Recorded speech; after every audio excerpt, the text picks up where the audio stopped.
بسم اللہ الرحمن الرحیم۔ السلام علیکم دوستو۔ حضرت محمد صلی اللہ علیہ وسلم نے ہمیں بتایا ہے کہ جب ہم قبر میں داخل ہوں گے تو اس سے پہلے 24 گھنٹے میں ہم کیا دیکھیں گے، کیا سنیں گے۔ وہ لمحہ انتہائی سخت ہوگا، جیسے کہ حضرت علی رضی اللہ تعالی عنہ نے فرمایا کہ میں نے اللہ کے رسول صلی اللہ علیہ وسلم سے سنا، ایک انسان کی سب سے مشکل رات قبر کی پہلی رات، جب اس انسان کے دوست عزیز و اقارب اسے دفن کر کے چھوڑ کر چلے جاتے ہیں تو انسان روتا رہتا ہے اور ہر ایک دوست کے پاس آتا ہے اور اسے روکنے کی کوشش کرتا ہے کہ مجھے چھوڑ کر نہ جاؤ، لیکن افسوس کہ اس کی آواز کوئی نہیں سنتا۔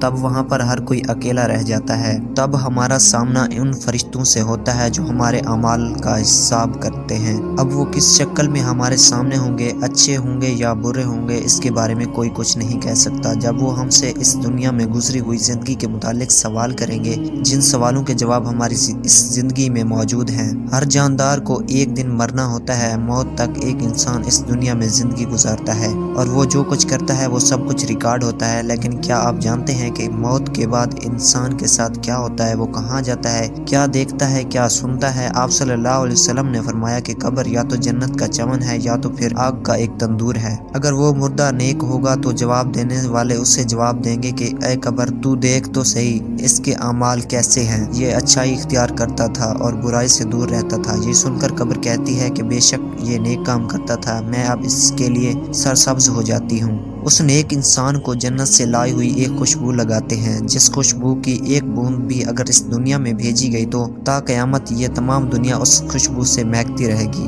اس مردے کا جسم اس وقت روشن ہو جاتا ہے اور اس کی روح اللہ تبارک و تعالیٰ کی طرف بھیج دی جاتی ہے۔ یہاں اس انسان کے لیے آسمان کے دروازے کھول دیے جاتے ہیں۔ 7 آسمانوں پر 7 دروازوں سے اس انسان کی روح گزرتی ہے، جہاں ہر دروازے پر موجود نگہبان اس سے سوال کرتا ہے کہ تم کون ہو۔ پھر جواب سننے کے بعد وہ اس انسان کو اگلے آسمان کی طرف بھیجتا ہے، یہاں تک کہ وہ 7ویں آسمان تک پہنچ جاتا ہے۔ تب اللہ تبارک و تعالیٰ فرشتوں کو حکم دیتا ہے کہ اس انسان کو دوبارہ دنیا میں لے جاؤ، کیونکہ میں نے اس کو دنیا میں پیدا کیا ہے اور اسے دوبارہ بھی دنیا میں ہی زندہ کروں گا۔ جب قیامت کا دن ہوگا تب فرشتے اللہ تبارک و تعالیٰ کے حکم پر اس کو 7ویں زمین پر پہنچا دیتے ہیں، جو قیامت تک اس کا قبر ہوتا ہے، اور جو کوئی بھی اس کی قبر کی زیارت کے لیے آتا ہے تو وہ اس قبر کے اندر سے ہی اس کی باتیں یہاں تک کہ قدموں کی آواز تک سنتا ہے۔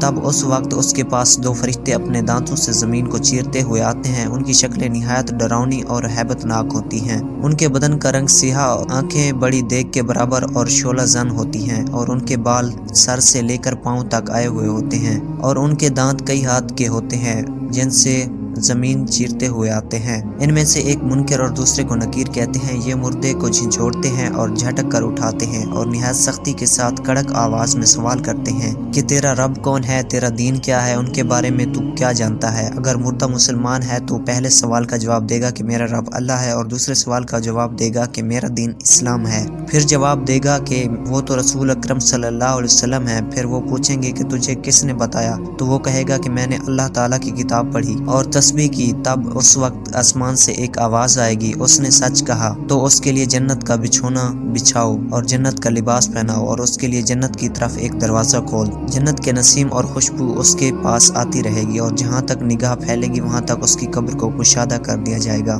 جنت کی کھڑکی کھول دی جائے گی، مگر اس سے پہلے اس کے بائیں ہاتھ کی طرف جہنم کی کھڑکی کھولی جائے گی، جس کی لپٹ اور جلن اور گرم ہوا اور سخت بدبو آئے گی۔ اسے فوراً بند کر دیا جائے گا۔ پھر اس کے بعد اس کے داہنی طرف جنت کی کھڑکی کھولی جائے گی، اور اس سے کہا جائے گا کہ اگر تو ان سوالوں کے صحیح جواب نہ دیتا تو تیرے واسطے وہ تھے، اب یہ ہے۔ تب وہ کھڑکی سے جنت کے نظارے دیکھے گا اس وقت تک جب تک وہ دوبارہ زندہ نہ کیا جائے، اور قیامت کے بعد اسی دروازے سے اسے جنت میں داخل کر دیا جائے گا جو دروازہ اس کے لیے قبر میں کھولا گیا تھا۔ لیکن یہ سب اس انسان کے لیے نہیں ہوگا جو انسان اس دنیا میں اللہ تعالیٰ کے احکام کو بھول کر شیطانی کاموں میں مصروف رہا ہوگا۔ اس کے لیے سب کچھ برعکس ہوگا۔ پہلے اس کے لیے جنت کی کھڑکی کھولی جائے گی تاکہ اس کی خوشبو، ٹھنڈک، راحت، نعمت کی جھلک کو دیکھ سکے، اور پھر اسے بند کر دیا جائے گا، اور پھر دوزخ کی کھڑکی کھولی جائے گی تاکہ اس پر عذاب کے ساتھ ان نعمتوں کی حسرت بھی ہو۔ تبھی اسے آگ کا لباس پہنایا جائے گا، اور اس کے لیے جہنم کی ایک طرف دروازہ